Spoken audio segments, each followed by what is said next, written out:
Hello, it's Kyle again. Tonight I should say, it's night out right now. But I would like to at least discuss, or I would say for you to think about is our concept of value and why we place that value on certain objects or people in general, I would say.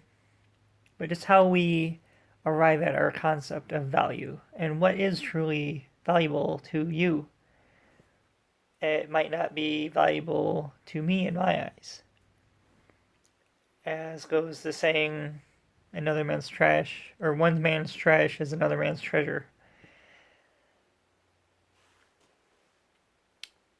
I'll give you a few examples from my life. So, my car, it's a 2002 Chevy Malibu. It's silver. When I first bought it, it had 88,000 miles on it, and I bought it for $2,000. But that was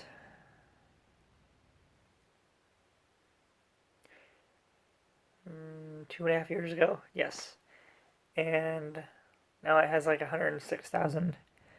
But 88,000 miles for $2,000, that's a great price. Even if it's an older car, it hasn't. I mean, I would say it still has its best days ahead of itself, but um, there's only a few things I had to replace on it. My battery. Let's see what else. My battery, my brake lines, my head gasket, and aside from that, I did have my right front caliper rotated. Um, oh, and then my brake pads. But aside from that, I haven't really had to have a whole lot of, and my I haven't really had to have a whole lot of maintenance done on my car in terms of actual work. So having a car that's 17 years old now, be in that condition is really, really good. My This is a kind of a funny story. My muffler weld went bad, and it fell off as I drove over a speed bump in the neighborhood. And that actual day, I was pulled over by a county cop. I was given a warning, a verbal warning. I didn't get a ticket or anything, but the only day my muffler actually falls off, which I could have gotten a ticket for, but I turned my car off um, when I was pulled over. But I thought that was ironic, but I got away with it. But and I had to change my tires out every now and then, but that's a given. That's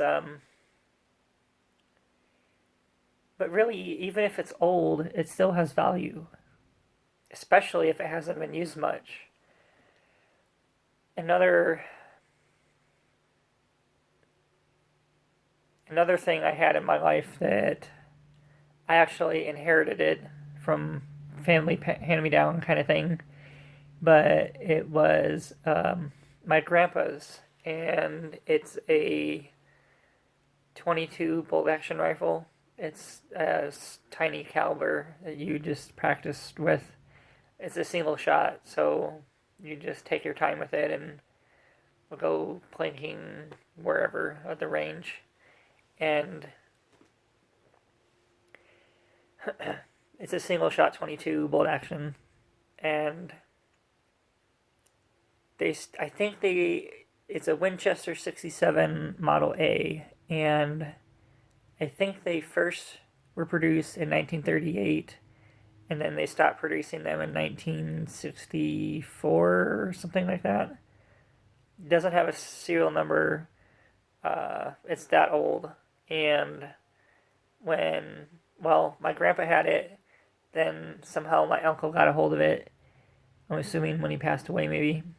And my uncle gave it to me when he moved to Florida a couple years ago, 4 years ago.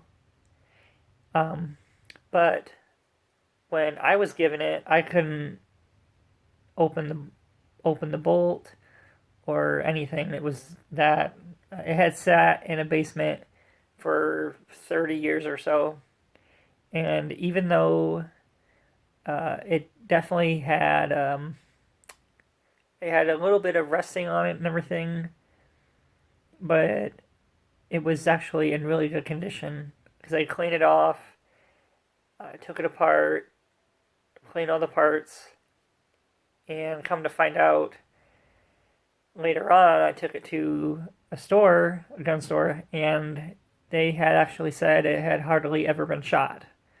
So I have a rifle that's probably at least, 50, 60 years old. That's hardly ever been shot. And that was given to me. And you really wouldn't think of that, especially just looking at it, but value wise, the value's there. So is it really, if you find something and just on the surface, it might not look appealing, that doesn't really mean that the value is missing or not there, or has been worn away. But that's my point I wanted to make in this video.